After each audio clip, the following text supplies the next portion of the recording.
Who do you think prepared the Last Supper? Bread, it's easy enough. It's flour, water, a little salt, herbs if you want more flavor. Normally you'd add yeast, but not at Passover. No, at Passover we cannot wait for the bread to rise. Our deliverance from Pharaoh is at hand. So the story goes. Passover is always the same. We eat the bread, we drink the wine, there's lamb, bitter herbs. We remember our deliverance and our coming deliverance. Next year in Jerusalem, we always say, Messiah will come. It's always the same. But sometimes it seems so far away, so complicated. But this year, things were, well, 2 men followed our servant home from fetching water. They were wanting a place to celebrate Passover with their rabbi, and my husband and I, we had an extra room. So I baked the unleavened bread, and I delivered it when they arrived. The rabbi graciously introduced himself, and a horde of 12 men followed him into our upper room. I'd heard about this rabbi.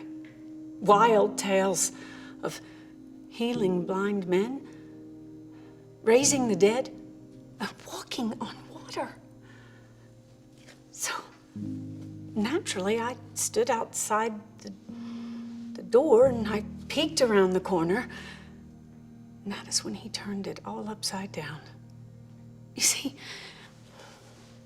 the person who sits at the head of the table isn't supposed to get up and wash other people's feet.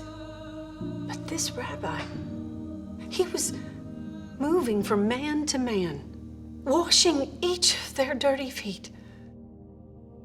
Well, I pulled back before I was seen, but still, I listened. I stayed and listened. His words were sure, kind, but like fire, like no rabbi I'd ever heard. If you see me, then you see the Father, he said.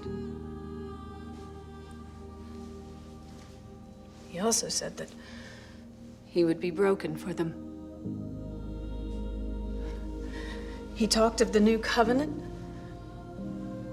and being children rather than orphans.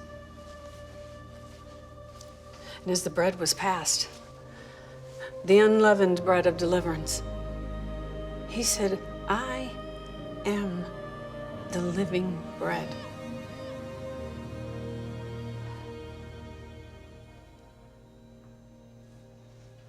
Living bread. What could we have understood about that at the time? A new covenant was coming, and our deliverance was at our doorstep.